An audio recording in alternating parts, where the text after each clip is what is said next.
ওই কিস্তি বেড়ে কিস্তি তুলেছি, কিস্তি পাঁচ ধরেছে, আইসি কয়ে দে তোমাকে এটা দেবো ওটা দেবো। 60,000 টাকা তুলেছি।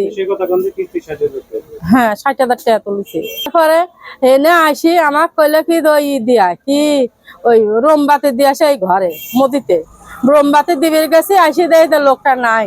আর বিটি ওই টেহা ওই কাগজ বিটি আইডি দিয়ে ফেলা দিয়ে গেছে। আমি ফেলা দিতে দেখনি, বিটি কয় না টেহা আছে কি আছে তা আর দেখে নাই। বিটি আবার টেমারে তুইছে। আমি আর কছে বিটি বাড়ি যাবো, টেহা দেখতে আছে না। বিটি কয় যে টেহা আছে, আর আন দেয় খুঁজি দেয় যে নাই টেহা। এই জায়গাটা মানে টাকাটা হনে আমি গুনেছি, লোকটা দেহি আছে কিন্তু আমি দেখিনি লোকটা। বিস্তারে জানি কইলা যে তুমি হলো এরকম মানুষ আমার মেয়ের মতো দেখা যায়, তাহলে হচ্ছে তুমি প্রতিবন্ধী, তোমার পোলাপান কয়টা, আরো মেলা কিছু শোধ করলো। করার পরে কছে যে আমার মা মরে গেছে যে সামনে মসজিদের কাছে আমি টেহা দান করবে চাচ্ছি, তোমরা গরিব মানুষ দেখা যাচ্ছে প্রতিবন্ধী, তাহলে আমি তোমাকে টেহাটা দেই।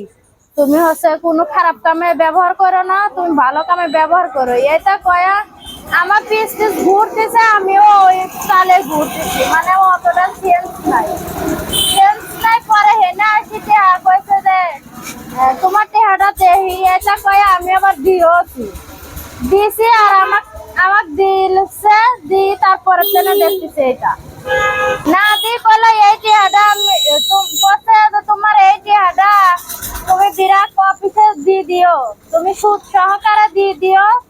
তুমি কয় আমি টেহা লেবো লয়, এটা কয় দিয়ে দিও। আর আমি যে টেহাটা দেবো এই টেহা তুমি কামে লাগাইও। এটা কইছে কি জানি আল্লাহ জানে।